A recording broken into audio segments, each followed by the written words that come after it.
எப்படிப்பட்ட அறிவை நாம் அடைய வேண்டும் என்பதை சிந்தித்து பார்க்க வேண்டும். இலக்கிய அறிவு, இலக்கியங்களை படிப்பதால் நாம் இலக்கிய அறிவை பெறுகிறோம். எதற்காக இலக்கியங்களை படிக்க வேண்டும்? ஜெயகாந்தனுடைய நூல்களை படித்தால் ஒரு சாதாரண மனிதன் கூட கம்பீரமாக இருப்பதை பார்க்க முடியும். சாதாரண மனிதனை பார்த்தால் அவனை மதிக்க வேண்டும் என்கின்ற எண்ணம் நமக்கு தோன்றும். ஒரு ரிக்ஷா எடுக்கிறவனை பார்த்தால் அவர்களும் மனிதர்கள் தான், அவர்கள் பண்புள்ளவர்கள் என்று அழைப்பதற்கு தோன்றும். இலக்கியம் படிக்கிற போதுதான் எளிய மக்களை நாம் நேசிக்க முடியும், அவர்களை நாம் பண்போடு நடத்த முடியும். சங்க இலக்கியங்களை படிக்கிற போதுதான் நாம் எவ்வளவு செறிவாக வாழ வேண்டும், இயற்கை சார்ந்து வாழ வேண்டும் என்பதை உணர முடியும். இன்று தாவரவியல் படிக்கிற மாணவர்களிடம் கூட 99 மலர்களின் பெயரை சொல் என்றால் தெரியாது. ஆனால் கபிலர் குறிஞ்சிப்பாட்டில் 99 மலர்களின் பெயரை வரிசையாக சொன்னார். அவற்றின் தாவரையியல் பெயர்களை எல்லாம் தேடி கண்டுபிடித்து செம்மொழி மாநாட்டு மலரில் அவற்றை படங்களோடு வெளியிட்டது தமிழ்நாடு அரசு. அதனால் சங்க இலக்கியங்களை படிக்க வேண்டும். சிலப்பதிகாரத்தை படித்தால்தான் எவ்வாறு நீதி பரிபாலனம் செய்ய முடியும் என்பதை உணர முடியும். நீங்கள் மணிமேகலை படித்தால்தான் அற உணர்வோடு எப்படி திகழ முடியும் என்பதை தெரிந்து கொள்ள முடியும். டால்ஸ்டாயை படித்தால்தான் மனித நேயத்தோடு ஒருவர் எவ்வாறு நடந்து கொள்ள முடியும் என்பதை உணர முடியும். அவருடைய அற்புதமான ஒரு நூல் உண்டு, அதுதான் ரிசரக்ஷன். குற்ற உணர்வினால் பாதிக்கப்பட்ட ஒருவன் தான் செய்த தவறை திருத்திக் கொள்வதற்காக எடுக்கிற முயற்சி தான் 1000 பக்கங்கள் கொண்ட புத்துயிர் என்கின்ற அந்த நாடகம். அதை வாசித்தால் நீங்கள் 2 நாட்களுக்கு தூங்க முடியாது. அப்படி அற்புதமான நூல்களை எல்லாம் வாசித்து இலக்கியங்களை படித்து பாரதியாரின் கவிதைகளை புரிந்து கொண்டு பாரதிதாசனின் தமிழை உறிஞ்சிக்கொண்டு நீங்கள் பெறுகிற அறிவு என்பது உங்களுடைய வாழ்க்கையில் உங்களை இன்னும் மேன்மைப்படுத்திக் கொள்வதற்காக, ரசவாதம் செல்வதற்காக, உங்களிடம் இருக்கிற அழுக்குகளை எல்லாம் அகற்றுவதற்காக, இன்னும் வானவீதியிலே சிறகுகளை விரித்து பறப்பதற்காக உதவும். நீங்கள் மாப்பசாரின் கதையை படித்தால்தான் எதற்காகவும் இரவல் வாங்கக்கூடாது என்பதை தெரிந்து கொள்வீர்கள். ஷேக்ஸ்பியருடைய நாடகங்களை படித்தால்தான் மகத்தான மனிதன் கூட ஒரு சின்ன தவறு செய்தால் மலையிலிருந்து உருட்டிவிடப்படுவான் என்பதை நீங்கள் புரிந்து கொள்ள முடியும். நீங்கள் ஃபாஸ்டஸை படித்தால்தான் நிறைய அறிவு பெற்றால் மட்டும் போதாது, சலனங்களுக்கு இடம் கொடுக்க கூடாது என்பதை தெரிந்து கொள்வீர்கள். பேக்கனை படித்தால்தான் சில புத்தகங்களை வெறுமனே வாசிக்க கூடாது, படித்து ஜீரணம் செய்து உள்வாங்கிக் கொள்ள வேண்டும் என்பதை உணர முடியும். மில்டனை படித்தால்தான் சொர்க்கம் என்பது வெளியே இல்லை, நீங்கள் இருக்கிற இடத்தைத்தான் சொர்க்கமாகவோ நரகமாகவோ ஆக்கிக் கொள்கிறீர்கள் என்பதை நீங்கள் உணர முடியும். நீங்கள் வேர்ட்ஸ்வர்த்தை படித்தால்தான் டேஃபடில் மலர்களை ரசிப்பதற்கு நீங்கள் கற்றுக்கொள்ள முடியும். கோல்ரிட்ஜை படித்தால்தான் எந்த உயிருக்கும் தீங்கிழைக்க கூடாது என்று ஏன்ஷியன் மெரைனர் என்கிற அந்த புத்தகத்தில் இருந்து புரிந்து கொள்ள முடியும். எஸ் ராமகிருஷ்ணன் எழுதிய பேசும் கல் என்கிற அந்த சிறுகதையை படித்தால்தான் நீங்கள் எந்த இயற்கையும் பாழ்படுத்தக்கூடாது, அது தன் இயல்பை இழந்துவிடும் என்பதை உணர முடியும். ஜெயமோகனின் சோற்று கணக்கை படித்தால்தான் அடுத்தவர்களுக்கு சோறு போடுவதை ஒருபோதும் கணக்கில் வைத்துக் கொள்ளக்கூடாது என்பதை நாம் தெரிந்து கொள்ள முடியும். இப்படியெல்லாம் இலக்கிய அறிவை நீங்கள் பெறுவதற்கு இலக்கியங்களை வாசிக்க வேண்டும். சரித்திர அறிவு, நீங்கள் வரலாற்றை வாசிக்கிற போது மன்னர்களின் வரலாற்றை மட்டும் வாசிக்காதீர்கள், சக்கரவர்த்திகளின் சிம்மாசனங்களை மட்டும் வாசிக்காதீர்கள், சாமானியவர்களுடைய வாழ்க்கை பாருங்கள். செவ்விந்தியர்கள் இடம்பெயர்த்த போது ஏற்பட்ட அவருடைய கண்ணீரின் கால் தடங்களை படியுங்கள். அடிமைகள் எல்லாம் ஆப்பிரிக்காவில் இருந்து கப்பல்களில் சங்கிலிகளால் பிணைக்கப்பட்டு நாடு கடத்தப்பட்ட போதும், கசையடியால் அவர்கள் வேலை வாங்கப்பட்ட போதும், அவர்கள் கால் விரல் துண்டிக்கப்பட்ட போதும், அவர்கள் வாரிசுகள் கொடுமைப்படுத்தப்பட்ட போதும் எவ்வளவு துயரம் அடைந்திருப்பார்கள் என்பதை நீங்கள் சரித்திரத்தை படித்துத்தான் கற்றுக்கொள்ள வேண்டும். எப்படி எளிய மக்கள் ஒரு காலத்திலே பாதிக்கப்பட்டார்கள், கடுமையான வரிகள் எல்லாம் விதிக்கப்பட்டன என்பதை நீங்கள் சரித்திரத்தை பார்த்து தெரிந்து கொள்ள வேண்டும். அதே நேரத்தில் மக்களுக்காக வாழ்ந்த மன்னர்கள் எப்படி இருந்தார்கள், எப்படி தலைவர்கள் என்பவர்கள் பிறப்பினால் வரவில்லை, திறமையினால் வளர்ந்தார்கள் என்பதையும் நீங்கள் அறிந்து கொள்வதற்கு நிச்சயமாக வரலாற்றை படிப்பது அவசியம். நீங்கள் பொருளாதாரத்தை படிக்க வேண்டும். 50 ஆண்டுகளுக்கு முன்னால் 2 மிதிவண்டிகள் இருந்தாலே அந்த வீடு பணக்கார வீடு. ஆனால் இன்று ஒவ்வொரு வீட்டிலும் 4 கார்கள் நிற்கிற அளவிற்கு நம்முடைய பொருளாதாரம் வேறு திசையிலே சென்று கொண்டிருக்கிறது. பொருளாதாரத்தை பற்றி நீங்கள் படிக்கிற போது பணத்தின் மதிப்பை தெரிந்து கொள்ள வேண்டும். எப்படி வரவு செலவு பட்டியல் தயாரிக்கப்படுகிறது என்பதை புரிந்து கொள்ள வேண்டும். பற்றாக்குறை பட்ஜெட் என்றால் என்ன என்பதை நீங்கள் உணர வேண்டும். ஒரு காலத்திலே வங்காளத்திலே ஒரு பஞ்சம் ஏற்பட்டது. அது உணவு உற்பத்தி இல்லாததால் அல்ல, விளைந்த தானியங்கள் எல்லாம் இங்கிலாந்திலே இருக்கிற சிப்பாய்களுடைய உணவுக்காக எடுத்து செல்லப்பட்ட காரணத்தால் வங்காளத்திலே மனிதர்களாக உருவாக்கிய பஞ்சத்தினால் பலர் மடிந்து போனார்கள். அப்போது வங்காளத்திலே மக்கள் மடிகிறார்கள், தானியங்களை நாம் அனுப்ப வேண்டும் என்று ஒருவர் குறிப்பு எழுதி வைத்த போது சர்ச்சில் சொன்னதாக ஒரு தகவல் உண்டு. அப்படி இந்தியாவிலே மக்கள் செத்தால் ஏன் காந்தி இன்னும் சாகவில்லை என்று கேட்டதாக. நீங்கள் மிசோரத்திலே திடீரென மூங்கில்கள் எல்லாம் பூத்துவிட்டன. அதனால் எலிகளின் எண்ணிக்கை அதிகமாயின. அவை தானியங்களை எல்லாம் தின்று தீர்த்தன. அப்போது உரிய நேரத்தில் அங்கே தானியங்கள் அனுப்பப்படாத காரணத்தால் தான் ஒரு புரட்சி படை உருவானது. எனவே நாம் வீரங்களிகளில் மட்டும் புரட்சி வருவதில்லை, மூங்கில்களிலும் புரட்சி வரும், புல்லாங்குழல்களிலும் புரட்சி வரும் என்பதை பொருளாதாரத்தை பற்றி படிக்கிற போது புரிந்து கொள்ளலாம். சட்டத்தை பற்றி நாம் அறிந்து கொள்ள வேண்டும். எதற்காக? நம்முடைய அரசியலமைப்பு சட்டம் எவ்வாறு உருவாக்கப்பட்டது, அந்த அரசியலமைப்பு சட்டத்தின் முகவரியில் என்னெல்லாம் குறிப்பிடப்பட்டிருக்கிறது என்பதை தெரிந்து கொள்ள வேண்டும். நம்முடைய அடிப்படை கடமைகள் என்ன, அடிப்படை உரிமைகள் என்ன, ஒரு சட்ட திருத்தத்தை கொண்டு வருவதற்கு என்ன வழிமுறைகள் இருக்கின்றன. ஒரு மாநிலத்தை உருவாக்க வேண்டும் என்றால் அந்த மாநிலத்தை எவ்வாறு உருவாக்க முடியும், மாநிலத்தின் சம்மதத்தோடு உருவாக்க முடியுமா, சம்மதம் இல்லாமல் உருவாக்க முடியுமா என்பதையெல்லாம் நாம் தெரிந்து கொள்வதற்கு அரசியல் அமைப்பு சட்டத்தை நாம் படிக்க வேண்டும். அரசியல் அமைப்பின் அடிப்படை கூறுகளை மாற்றக்கூடாது என்று கேசவானந்த் பாரதி என்கின்ற வழக்கில் ஒரு தீர்ப்பு சொல்லப்பட்டது. அந்த தீர்ப்பை நாம் அனைவரும் தெரிந்து கொள்ள வேண்டும். ஏனென்றால் அதுதான் நம்முடைய அடிப்படை கூறுகள் மாற்றப்படாமல் இருப்பதற்கான முக்கியமான காரணம். மொழியியல் அறிவையும் பெற்றிருக்க வேண்டும். நம் தமிழ் மொழியின் சிறப்பு என்ன, சிறப்பு எழுத்துக்கள் ர ந போன்றவை, இந்த மொழியின் சொற்றொடர்கள் எப்படி இருக்கின்றன, மற்ற மொழிகளோடு ஒப்பிடுகிற போது தமிழ் மொழி எவ்வாறு இயங்குகிறது, தமிழ் மொழியியல் என்ன என்பதை புரிந்து கொள்ள வேண்டும். தமிழிலே சொற்களுக்கு எதிர்காலம் உண்டு, நிகழ்காலம் உண்டு, இறந்த காலம் உண்டு. ஆனால் ஆங்கிலத்தில் இறந்த காலமும் நிகழ்காலமும் உண்டு, ஆனால் எதிர்காலம் இல்லை. ஏனென்றால் இன்னொன்றை சேர்த்தால்தான் எதிர்காலம் வரும். கம் கேம், வில் கம் என்று எழுத வேண்டும். அந்த வில்லை போட்டால்தான் நாம் எதிர்காலத்தை உருவாக்க முடியும். இவற்றையெல்லாம் தெரிந்து கொள்வதற்கு, நம் மொழி குடும்பத்தை பற்றி அறிந்து கொள்வதற்கு, உலக மொழி குடும்பங்களை பற்றி நாம் புரிந்து கொள்வதற்கு, எப்படி உச்சரிக்க வேண்டும் என்பதை அறிந்து கொள்வதற்கு மொழியியல் அறிவு மிகவும் தேவை. அடுத்தது பண்பாட்டு அறிவு. நம்முடைய பண்பாட்டை பற்றி நீங்கள் அறிய வேண்டும் என்றால், ஒரு காலத்திலே எப்படி விருந்தோம்பல் இருந்தது.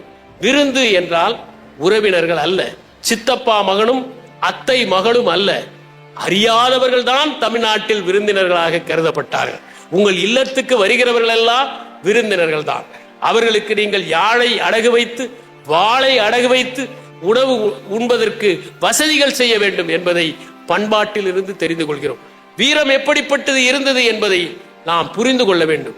மகனை போர்க்களத்தில் இழந்தால் அவன் முதுகிலே கத்தி பாய்ந்திருக்கிறதா அல்லது நெஞ்சிலே வேல் பாய்ந்திருக்கிறதா என்று பார்க்கிற தாய்மார்கள் இருந்தார்கள். வீரமரணம் அடைந்தவர்களை நடுகள் இட்டு கொண்டாடி வழிபட்டார்கள் தமிழர்கள் என்பதை புரிந்து கொள்ள வேண்டும். துணிச்சலோடு எப்படி வாழ வேண்டும், மானத்தோடு எப்படி வாழ வேண்டும். தண்ணீரை குடிப்பதற்கு கேட்டு சிறைச்சாலையில் காவலன் கொடுக்கவில்லை என்பதற்காக உண்ணா நோன்பு இறந்தவர்களை பற்றி தெரிந்து கொள்வதற்கு நாம் பண்பாட்டை பற்றிய அறிவை புரிந்து கொள்ள வேண்டும். பண்பாட்டின் அறிவு தெரிந்தால்தான் நாமும் பண்பாடோடு நடந்து கொள்ள முடியும். நம் சக மனிதர்களை நேசிக்க முடியும், நாம் அவர்களிடம் அன்பு காட்ட முடியும், நட்பு காட்ட முடியும். இவற்றிற்கெல்லாம் பண்பாடு பற்றிய அறிவு தேவை. அடுத்தது நாகரிகம் பற்றிய அறிவு. நாகரிகத்திற்கும் பண்பாட்டிற்கும் என்ன வேறுபாடு? நாகரிகம் என்பது வீட்டை சுத்தமாக வைத்துக் கொள்வது, பண்பாடு என்பது வீதியையும் சுத்தமாக வைத்துக் கொள்வது. அதுதான் வேறுபாடு. நாம் எப்படி வீடு கட்டினோம், நாம் எப்படி உடை உடுக்க தொடங்கினோம். ஒரு காலத்தில் நம்மிடம் தைத்த உடைகள் இல்லை, கால் சட்டைகள் இல்லை. விஜயநகர பேரரசு இங்கே வந்த பிறகுதான் கால் சட்டைகள் தைக்கிற வழக்கம் உண்டானது. நம் உணவிலே என்ன மாற்றங்கள் ஏற்பட்டது, நாம் எவ்வாறு நம்முடைய வாழ்க்கை முறையை வகுத்து கொண்டோம் என்பதையெல்லாம் அறிந்து கொள்வதற்கு நாகரிகத்தை பற்றி நாம் தெரிந்து கொள்வது அவசியம். அடுத்ததாக உணர்வை பற்றிய அறிவு. உணர்வு என்றால் நம்முடைய உணர்ச்சிகள் எப்படி உண்டாகின்றன. மனிதன் ஒரு ஆபத்தை சந்தித்தால் ஒன்று அவன் எதிர்க்கிறான் அல்லது ஓடுகிறான். ஏன் இது ஏற்படுகிறது? அவனுக்கு கோபம் ஏன் ஏற்படுகிறது? அச்சம் ஏன் ஏற்படுகிறது? அவனுக்கு விரக்தி ஏன் ஏற்படுகிறது? அவனுக்கு எப்படி மன அழுத்தம் ஏற்படுகிறது என்பதையெல்லாம் அறிந்து கொள்வதுதான் உணர்ச்சிகளை பற்றிய அறிவு. எவன் ஒருவன் தன்னுடைய உணர்ச்சிகளை கட்டுப்பாட்டிலே வைத்துக் கொள்கிறானோ அவன் மற்றவர்களை எளிதில் சந்தித்து அவனிடம் வெற்றியை சாதித்துக் கொள்கிறான். அதனால் உணர்ச்சிகளை பற்றிய அறிவு முக்கியம். அடுத்ததாக உணவை பற்றிய அறிவு. நம்முடைய உணவிலே என்ன சத்து இருக்கிறது? எதை சாப்பிட்டால் உடலுக்கு நல்லது? இப்போது நீங்கள் எந்த உணவகத்திற்கு சென்றாலும் எது உடலுக்கு அதிக கேடு விளைவிக்குமோ அதுதான் அதிகமாக விற்பனை ஆகிறது என்பதை நீங்கள் பார்க்கலாம். பதப்படுத்தப்பட்ட உணவை சாப்பிடுவதால் என்ன கோளாறுகள் ஏற்படும்? துரித உணவை சாப்பிடுவதால் உங்கள் குடல் எப்படி பாதிக்கப்படும்? நான் ஹவு நாட் டு டை என்கிற புத்தகத்தை வாசித்தேன். அதிலே ஒரு தகவல் இருக்கிறது. நீங்கள் அதிக பழங்களையும் காய்கறிகளையும் நார்ச்சத்து உள்ள உணவையும் சாப்பிட்டால் உங்களுக்கு புற்றுநோய் கூட வராது, உங்களுக்கு அல்சைமர் வராது, உங்களுக்கு ஞாபக மறதி வராது. எனவே நாம் சாப்பிடுகிற உணவில் சத்து இருக்கிறதா, வைட்டமின் இருக்கிறதா, அதிலே புரதம் இருக்கிறதா, அதிலே கொழுப்பு இருக்கிறதா என்பதையெல்லாம் தெரிந்து கொண்டு உண்பதுதான் உணவை பற்றிய அறிவு. முதலில் நாம் எதை சாப்பிடுகிறோம் என்பதை தெரிந்து கொண்டால்தான் சாப்பிடுவது நமக்கு நல்லதா இல்லையா என்பதை தெரிந்து கொள்வதோடு எவ்வளவு சாப்பிடலாம் என்பதையும் வரையறை செய்து கொள்ள முடியும். மகத்தான மனிதர்கள் கூட உணவை சரியாக உண்ணாத காரணத்தால் மடிந்து போகிறார்கள் என்பதை பார்த்திருக்கிறோம். கீட்ஸினுடைய கல்லறையில் ஒரு வாசகம் இருந்ததாக நான் படித்திருக்கிறேன். இந்த மனிதன் தன்னுடைய நாக்கை கட்டுப்படுத்தாத காரணத்தால் தான் இறந்து போனார் என்று. அதை போல எண்ணற்றோர் இறந்து போவதற்கு காரணம் உணவை பற்றிய அறிவு இல்லாததுதான் என்பதை நாம் புரிந்து கொள்ள முடியும். அடுத்ததாக அறிவியல் பற்றிய அறிவு. இந்த உலகம் எப்படி தோன்றியது? நாம் எப்படி தோன்றினோம்? பரிணாம வளர்ச்சி என்றால் என்ன? பலருக்கு இன்னும் புரிவதில்லை. சிம்பன்சிக்கும் மனிதனுக்கும் உள்ள தொடர்பு என்ன? எப்படி மனிதன் படிப்படியாக முன்னேறினான்? எப்போது பேச கற்றான்? எப்போது வேளாண்மையை கற்றான் என்பதையெல்லாம் தெரிந்து கொள்வது அறிவியல் அறிவு. அதே போல மரபுக்கூறு என்றால் என்ன? எந்த நோய்கள் மரபுக்கூறால் வருகின்றன? ஏன் ஆண்களுக்கு மட்டும் வழுக்கை வருகிறது? ஏன் ஆண்களுக்கு மட்டும் இரவிலே பார்வையற்ற தன்மை வருகின்றன என்பதையெல்லாம் தெரிந்து கொள்வதற்கு அறிவியலை படிக்க வேண்டும். ஒரு தாவரவியலை படித்தால்தான் செடிகளை இன்னும் ஆழமாக புரிந்து கொள்ள முடியும். நீங்கள் உயிரியலை படித்தால்தான் விலங்குகளை பற்றி இன்னும் நிறைய கற்றுக்கொள்ள முடியும். நீங்கள் வேதியியலை படித்தால்தான் ரசாயனங்கள் எவ்வாறு செயல்புரிகின்றன என்பதை தெரிந்து கொள்ள முடியும். இயற்பியலை படித்தால்தான் வண்ணங்களை பற்றியும் ஒளிகளை பற்றியும் நீங்கள் புரிந்து கொள்ள முடியும். இப்படி அறிவியல் அறிவு என்பது ஒரு மனிதனுக்கு அத்தியாவசியமான ஒன்று. அடுத்ததாக நாம் அதிகம் தெரிந்து கொள்ள வேண்டிய ஒன்று காலமுறை மாற்றம் என்பது. இன்று உலகம் முழுவதுமே காலமுறை மாற்றம் நிகழ்ந்து கொண்டிருக்கிறது. குறுகிய நேரத்தில் அதிக அளவிற்கு மழை பெய்கிறது. இதனால் மாநகரங்கள் எல்லாம் தண்ணீர் சூழப்பட்டு காட்சியளிக்கின்றன. ஓராண்டு பெய்கிற மழை 10 நாட்களில் பெய்து தீர்க்கிறது. ஒரு மாதத்தில் பெய்கிற மழை ஒரு நாளில் பெய்கிறது. இதனால் அந்த தண்ணீர் செல்ல வழி இல்லை. தண்ணீர் செல்கிற வழிகளில் எல்லாம் நாங்கள் கட்டடங்களை கட்டி வைத்திருக்கிறோம், நாங்கள் அவற்றை ஆக்கிரமித்திருக்கிறோம். இதனால் அந்த தண்ணீர் செல்ல முடியாத நிலை. உலகம் வெப்பமயமாக ஆகிக் கொண்டிருக்கிறது, நாம் அப்பமயமாக ஆகிக் கொண்டிருக்கிறோம். ஒரு வாரம் வரை நாம் பனியினால் பரிதவித்தோம், இன்று வெயிலால் நாம் காய்ந்து கொண்டிருக்கிறோம். இவையெல்லாம் காலமுறை மாற்றத்தினால். பூட்டானில் அந்த பிரதம மந்திரி ஒரு அற்புதமான உரையை நிகழ்த்தினார். மற்றவர்கள் எல்லாம் கார்பன் நியூட்ரல் என்று சொல்வார்கள், ஆனால் நாங்கள் பூட்டானிலே கார்பன் நெகட்டிவ் என்பதை வைத்திருக்கிறோம். ஏனென்றால் எங்களிடம் 60% வனங்கள் இருக்கின்றன என்று குறிப்பிட்டார். எனவே நாம் இந்த காலமுறை மாற்றத்தை எவ்வாறு சந்திப்பது என்பதை அறிந்து கொள்வதற்கு அதை பற்றிய அறிவு நமக்கு தேவை. மாசு எப்படி ஏற்படுகிறது? நாம் அனைவருமே தொடர்ந்து இந்த இயற்கையில் மாசு ஏற்படுத்திக் கொண்டே இருக்கிறோம். இன்று மாநகரங்களில் ஓடுகின்ற வாகனங்கள் உமிழ்கின்ற கார்பன் மிகவும் அதிகமாக இருக்கிறது. ஆனால் அவற்றை உறிஞ்சிக் கொள்வதற்கு போதிய அளவிற்கு மரங்கள் நம்மிடம் இல்லை. அது மட்டும் இல்லை, காற்று மாசுபடுகிறது, நீர் மாசுபடுகிறது, மண் மாசுபடுகிறது. ரசாயன பொருட்களை அதிகம் பயன்படுத்துவதால் சில நேரங்களில் பூச்சிகள் கூட எதிர்ப்பு சக்தியை வளர்த்துக் கொள்கின்றன. அதனால் எவ்வளவு மருந்து அடித்தாலும் அவை சாவதில்லை. ஒரு காலத்தில் நம் வீட்டிலே சில கொசு விரட்டிகளை வைத்தால் கொசுக்கள் வராது. இப்போது அவற்றை தான் அதிகம் சுற்றி கொண்டிருக்கின்றன. ஏனென்றால் அவற்றின் மனத்தை அவையும் ரசிக்க ஆரம்பித்து விட்டன. அந்த அளவிற்கு சுற்றுச்சூழல் பாதிக்கப்படுகிற போது நாம் அவற்றை எவ்வாறு பாதுகாப்பது? இன்று காற்றிலே பேசுவதனால் மக்களுடைய சத்தம் அதிகரித்துக் கொண்டிருக்கிறது. நீங்கள் ஒரு வீட்டிற்கு சென்றால் அந்த வீட்டிலே அமைதியே இல்லை. ஏனென்றால் ஒரு பக்கம் கணினி இயங்கிக் கொண்டிருக்கிறது, இன்னொரு பக்கம் தொலைக்காட்சி ஓடிக்கொண்டிருக்கிறது. வீட்டில் இருக்கிற 4 பேரும் 4 பேரோடு கைபேசியிலே பேசிக் கொண்டிருக்கிறார்கள். உள்ளே கிரைண்டர் ஓடிக்கொண்டிருக்கிறது, அருகிலேயே மிக்சி இயங்கிக் கொண்டிருக்கிறது, இன்னொரு இடத்தில் வாஷிங் மிஷின் ஓடிக்கொண்டிருக்கிறது. இத்தனை சத்தங்கள் காதிலே விழுந்தால் நாம் 12,000 ஹெர்ட்ஸ் வரை கேட்கலாம் என்று சொன்னேன். அது 5,000 குறைந்துவிடும் என்பதுதான் உண்மை.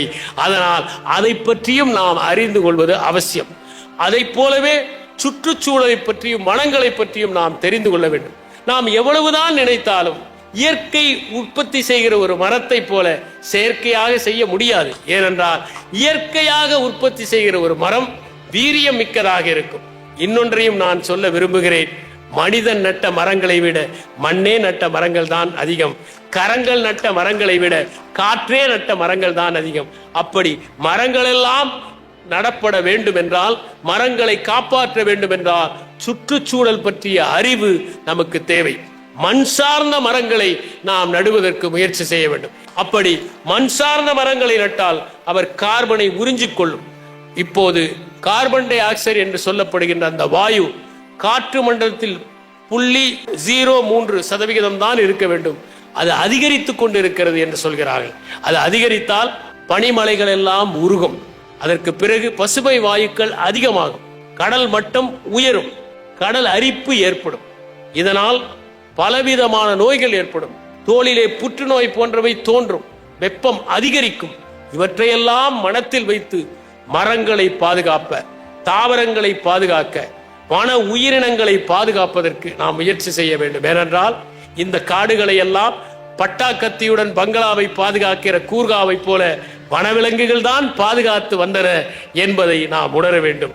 எனவே வனங்களை பற்றியும் சுற்றுச்சூழலை பற்றியும் நாம் அறிவை பெற வேண்டும். அடுத்தது மானுடவியலை பற்றிய அறிவு. மனிதர்கள் இனக்குடிகளாக எப்படி இருந்தார்கள்? தமிழ் நிலமே இனக்குடிகளை பற்றிய வரலாறைத்தான் சங்க இலக்கியத்திலே பாடுகிறது. குறிஞ்சி எப்படி இனக்குடியாக இருந்தது, முல்லை எப்படி இருந்தது, நெய்தல் எப்படி இருந்தது என்பதை நாம் வாசிக்கின்றோம். அவருடைய பழக்க வழக்கங்கள் என்ன, அவர்கள் எப்படி ஒருவரை ஒருவர் தெரிந்து வைத்திருந்தார்கள், அவர்கள் எப்படி வன்முறையற்ற வாழ்க்கையை வாழ்ந்தார்கள். நீங்கள் குறிஞ்சி நிலத்திலே இருக்கிற விவசாயத்தை பற்றி படித்தால், யானைகள் வந்தால் அவர்கள் தீப்பந்தங்களை வைத்து துரத்துவார்களே தவிர அவர்கள் ஒருபோதும் அந்த யானைக்கு தீங்கு விளைவிக்க மாட்டார்கள். ஊராளி என்கின்ற ஒரு இனக்குடியினரை பற்றி அண்மையில் ஒரு புத்தகத்தில் வாசித்தேன். யானை வந்தால் அவர்கள் அந்த யானையை எப்படி விரட்டுவார்கள் என்பதை படித்த போது எனக்கு வியப்பு ஏற்பட்டது. அவர்கள் யானையிடம் கொஞ்சமாக உண்டுவிட்டு நீ சென்று விடு, நாங்களும் உண்ண வேண்டும் என்று சொல்வார்களா? அந்த அளவிற்கு அந்த யானையோடு அவர்கள் இணக்கமான ஒரு வாழ்க்கையை வாழ்ந்தார்கள். கிளிகள் வந்தால் விரட்டுவார்கள், அந்த கிளிகளை துன்புறுத்த மாட்டார்கள். இப்படி இனக்குடிகள் எப்படி வாழ்ந்தார்கள் என்பதை நான் பார்க்க வேண்டும். பப்பா நியூ கினியா என்கிற இடத்தில் போரே என்கிற ஒரு இனக்குடி இருந்தார். அங்கே ஒரு இறந்து போனால் அந்த வீட்டில் இருப்பவர்கள் அந்த இறந்து போனவருடைய உடலை உண்ண வேண்டும், பெண்கள் தான் மூளையை உண்ண வேண்டும். இப்படி உண்பதால் அவர்களுக்கு மிகப்பெரிய நோய் வந்தது என்பதையும் நாம் பார்க்கிறோம். இப்படி இனக்குடிகளை பற்றி அறிந்து கொள்வதும், மானுடம் எப்படி ஒவ்வொரு இடத்திலும் ஒவ்வொரு விதமாக இயங்குகிறது என்பதை தெரிந்து கொள்வதற்கும் மானுடவியலை நாம் படிக்க வேண்டும். சமூகவியலை பற்றியும் நாம் தெரிந்து கொள்ள வேண்டும். ஏனென்றால் குடும்பம் என்பதே சமூக ரீதியான ஒரு நிறுவனம். எப்படி சொத்து உருவானது, எப்படி சமூகம் உருவானது, சமூகத்தின் கட்டுக்கோப்பு என்ன, அவற்றின் பழக்கம் என்ன என்பதை பற்றியெல்லாம் நாம் அறிந்து கொள்ள வேண்டும். திருமணம் எப்படி உருவானது? ஒரு காலத்தில் இரத்த சம்பந்தமான உறவுகளிலிருந்து மனிதன் ஒருவனுக்கு ஒருத்தி என்கிற நிலையை எப்படி அடைந்தான்? பெண்ணாதிக்க சமுதாயமாக இருந்தது, எப்போது ஆணாதிக்க சமுதாயமாக ஆனது? ஆணாதிக்க சமுதாயமாக ஆனதால் என்ன பாதிப்பு ஏற்பட்டது என்பதையெல்லாம் அறிந்து கொள்வதற்கு நீங்கள் சமூகவியலை படிக்க வேண்டும். எனவே சமூக அறிவும் தேவை. அடுத்ததாக மிகவும் முக்கியம், நாமெல்லாம் முக்கியமாக பின்பற்ற வேண்டிய ஒன்று நிதி பற்றிய அறிவு. எப்படி சிக்கனமாக இருக்க வேண்டும், எதிலே முதலீடு செய்ய வேண்டும், எவ்வாறு நிதியை பயன்படுத்த வேண்டும், எவ்வாறு வரியை தவிர்க்கலாம், வரி ஏய்ப்பு என்றால் என்ன, வரி தவிர்ப்பு என்றால் என்ன என்பதையெல்லாம் தெரிந்து கொள்வதற்கு நிதி மேலாண்மை தேவை. இது தெரியாததால் தான் தொடர்ந்து எத்தனை மோசடி நிறுவனங்கள் வந்தாலும் அவற்றில் முதலீடு செய்து பிறகு அரசாங்கத்தின் கதவுகளை பலர் தட்டுகிற சூழ்நிலை ஏற்படுகிறது. நாளைக்கே ஒருவர் 30% என்று வந்தால் ஒரு பெரிய வரிசையில் நின்று முதலீடு செய்வதற்கு மக்கள் தயாராக இருப்பதற்கு காரணம் அவர்களுக்கு நிதி பற்றிய அறிவு இல்லாத காரணத்தால் தான். நிர்வாகம் பற்றிய அறிவும் மிகவும் முக்கியம். ஏனென்றால் எந்த பணி யாருக்கு உரியது என்பதை அவர்கள் தெரிந்து கொள்ள வேண்டும். ஒரு மனு கொடுத்தால் மட்டும் ஒரு செயல் நடந்து விடாது. எவ்வாறு யாரிடம் அணுக வேண்டும் என்பதை புரிந்து கொள்ள வேண்டும். நிர்வாக நடைமுறையை தெரிந்து கொள்ள வேண்டும். எவற்றிற்கு நாம் மனு கொடுத்தால் பயன் இருக்கும் என்பதையும் யாரை அணுக வேண்டும் என்பதையும் தெரிந்து கொள்வதும் நிர்வாகத்தின் முக்கியமான ஒரு கூறு என்று நான் நினைக்கின்றேன். அடுத்ததாக வாழ்வியல் பற்றிய அறிவு. வாழ்க்கையின் நோக்கமே மகிழ்ச்சியாக இருப்பதுதான். மகிழ்ச்சியை நாம் தியாகம் செய்துவிட்டு எதை பெற்றாலும் அதனால் பயனில்லை. மிகப்பெரிய பதவியை பெற்றும் மகிழ்ச்சி இல்லை என்றால் அதனால் என்ன பயன் என்பதை உணர்த்துவதற்கு நம்மிடம் நிறைய கதைகள் இருக்கின்றன. ஒரு கதையை மட்டும் உங்களுக்கு சொல்கிறேன். ஒரு மன்னன் அரசாட்சியை செய்கிறான். ஆனால் அவனுக்கு எப்போதும் துன்பம், எப்போதும் துயரம். ஒரு நாள் அவன் ஒரு முனிவரை காட்டிலே சந்தித்து, என் அரசாட்சி எனக்கு துன்பம் தருவதாக இருக்கிறது, நான் என்ன செய்வது என்று கேட்கிறார். ஒன்றுமில்லை, அரச பதவியில் என்னை உட்கார்ந்து வைத்துவிடு, நான் சொல்வதை மட்டும் நீ செய் என்கிறார். அவருக்கு அரச பதவி, ஆனால் அவர் சொல்வதை எல்லாம் இவன் செய்கிறான். எல்லாம் நன்றாக நடந்து கொண்டிருக்கிறது. ஆனால் அவன் மகிழ்ச்சியாக இருக்கிறான். அந்த துறவியும் மகிழ்ச்சியாக இருக்கிறார். ஒரு நாள் துறவியை பார்த்து கேட்டான், எனக்கு அரச பதவி இருந்த போது நான் துன்பமாக இருந்தேன், நீங்கள் எப்படி மகிழ்ச்சியாக இருக்கிறீர்கள்? அரசர் சொன்னார், இந்த பதவி பறிபோய் விடுமோ என்று நினைத்தாய், அதனால் துன்பமாக இருந்தாய். எனக்கு இது போடால் என்ன வந்தால் என்ன என்று இருக்கிறேன், அதனால் நான் மகிழ்ச்சியாக இருக்கிறேன் என்று. எனவே எந்த காலகட்டத்திலும் மகிழ்ச்சிதான் வாழ்க்கையின் உண்மை. அடுத்தது ஆன்மீகம் பற்றிய அறிவு. ஆன்மீகம் என்றால் நாம் நினைத்துக் கொள்வதைப் போல மதங்களை பற்றிய அறிவு அல்ல, சாமி கும்பிடுவதல்ல ஆன்மீகம். வாழ்க்கையை எவ்வாறு ரசிக்க வேண்டும், வாழ்க்கையை எப்படி மேன்மையாக நடத்த வேண்டும் என்பதை அறிந்து கொள்வதுதான் உண்மையான ஆன்மீகம். எல்லோரையும் நேசிப்பதுதான் உண்மையான ஆன்மீகத்தினுடைய சாரம். யாரையும் வெறுக்காமல் எல்லோரையும் நேசிப்பது என்று சொன்னால் உயிர்களை கூட நேசிப்பது ஆன்மீகத்தின் ஒரு பகுதி. நீங்கள் தம்ம பதத்தை படிக்க வேண்டும், நீங்கள் லாவோட்சுவை அறிந்து கொள்ள வேண்டும், புத்தருடைய கோட்பாடுகளை தெரிந்து கொள்ள வேண்டும், நீங்கள் நபிகள் நாயகம் வாழ்ந்த வாழ்க்கையின் சாரத்தை புரிந்து கொள்ள வேண்டும், இயேசுநாதர் சொன்ன அறிவுரைகளின் தன்மையை புரிந்து கொள்ள வேண்டும். அப்படியெல்லாம் நீங்கள் அவற்றை உள்வாங்கிக் கொள்கிற போதுதான் உண்மையான ஆன்மீகம் இருக்கும். அந்த ஆன்மீக அறிவை நாம் பெறுவதற்கு முயற்சி செய்வது மிகவும் முக்கியம் என்பதை உணர வேண்டும். அடுத்ததாக அறம் பற்றிய அறிவு. மனிதன் எவ்வாறு வாழ்ந்தான், கூட்டமாக வாழ்ந்தபோது அவனுடைய நெறி எப்படி இருந்தது, அவன் கும்பலாக ஆனபோது என்ன ஆயிற்று, அவன் தனிப்பட்ட குடும்பத்தை ஏற்படுத்திக் கொள்கிற போது எப்படி சட்டங்களை செய்தான், எப்படி மரபு ரீதியாக இருந்தவை பின்னால் மாறின, சட்டமாக மாறின. மனிதன் இயல்பிலேயே அற உணர்வோடு இருப்பவன் தானா, நீதி, நேர்மை, நியாயம் ஆகியவை எப்படி பரிபாலனம் செய்யப்பட வேண்டும் என்பதையெல்லாம் அறிந்து கொள்வதுதான் அற உணர்வு. அதனால்தான் நான் சொன்னேன், சிலப்பதிகாரத்தை படிக்கிற போது தான் குற்றம் புரிந்தவன் என்று தெரிகிற போதே அந்த மன்னன் இறந்து போகிறான். ஏனென்றால் அவன் இயற்கை நீதியின் விதிகளை பின்பற்றவில்லை. கோவலன் குற்றம் செய்தானா என்பதை விசாரணை செய்து கோவலன் தரப்பையும் கேட்காமல் விட்டதுதான் அவன் செய்த தவறு. எனவே அறம் என்பது என்ன என்பதை நாம் அறிந்து கொள்வதும் அவசியம். அடுத்ததாக தாக்கு பிடிக்கிற அறிவு. நாம் இந்த உலகத்தில், இந்த நவீன உலகத்தில் தாக்கு பிடிக்க வேண்டும் என்றால் மின்னணு அறிவை பெற்றிருக்க வேண்டும். இன்னும் சொல்ல போனால் வீதி மிடுக்கோடு இருக்க வேண்டும். பலர் புத்தகங்களை படித்திருப்பார்கள், புத்தக புழுக்களாக இருப்பார்கள். ஆனால் அவர்கள் வாழ்க்கையில் வீதியில் எப்படி மனிதர்களிடம் நடந்து கொள்வது என்று தெரிந்திருக்க மாட்டார்கள். புதிய இடத்திற்கு சென்றால் ஒரு தகவலை பெறுவதற்கு கூச்சமாக அவர்கள் இருப்பார்கள். யாரிடம் பேசுவது என்று புரியாமல் இருப்பார்கள். ஒரு தொடர் வண்டியிலே பயணம் செய்தால் எதிரே இருப்பவர்களை பார்த்து புன்னகைக்க கூட மாட்டார்கள். இவர்களெல்லாம் தாக்கு பிடிக்கின்ற அறிவை பெறாமல் இருக்கிறார்கள். அதுவும் முக்கியம். தொல்லியல் சார்ந்த அறிவு. மண்ணுக்கு மேலே இருக்கிற சரித்திரத்தை விட மண்ணுக்கு கீழே இருக்கிற சரித்திரம் மகத்தானது என்பதைத்தான் நாம் கீழடியிலே கண்டுபிடித்தோம், சிந்து சமவெளியிலே கண்டுபிடித்தோம். எனவே தொல்லியல் தொடர்பான அறிவையும் பெற வேண்டும். நம்முடைய பாரம்பரியம் எத்தனை பழமை வாய்ந்தது என்பதையும், பழங்காலத்தில் எப்படியெல்லாம் மக்கள் வாழ்ந்தார்கள் என்பதையும் தொல்லியல் அறிவை பெறுவதற்கு அது தொடர்பான இடங்களுக்கெல்லாம் சென்று பார்வையிட்டு அவற்றை கண்டு அவற்றிலிருந்து தெளிவு பெறுவது ஒன்றுதான் வழி. இறுதியாக பணி பற்றிய அறிவை பெற வேண்டும். எதற்காக பணி பற்றிய அறிவு? நான் என்ன பணி செய்து கொண்டிருக்கிறேனோ அதை பற்றி தெரிந்து கொள்ளாமல் இலக்கியத்தை படித்தாலோ சரித்திரத்தை படித்தாலோ என் பணிக்கு நான் நியாயம் செய்வதாக பொருள் இல்லை. எனவே நீங்கள் எந்த பணியை செய்கிறீர்களோ அந்த பணியை பற்றி தெளிவாக அறிந்து கொண்டு, நுட்பங்களை அறிந்து கொண்டு, நுணுக்கங்களை அலசி ஆராய்ந்து தெளிவு பெற்றுக்கொண்டு அந்த பணியை செய்ய வேண்டும். இந்த அறிவுகளையும் ஒருவன் பெறுகிற போதுதான் அறிவு விரிவு பெறுகிறது.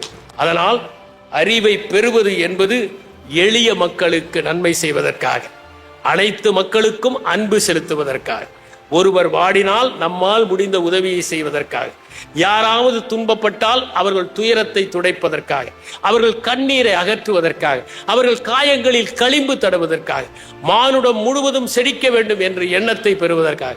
அதனால்தான் ஓர் எச்சரிக்கையை திருவள்ளுவர் சொன்னார், அறிவினான் ஆகுவது உண்டோ பிரிதின் நோய் தன்னோய் போல் போற்றா கடை என்று.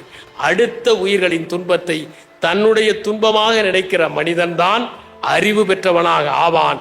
அந்த அறிவை பெற்றால்தான் உண்மையாக நாம் அறிவை விரிவு செய்தோம் என்று கூறி விடைபெறுகிறேன். வணக்கம்.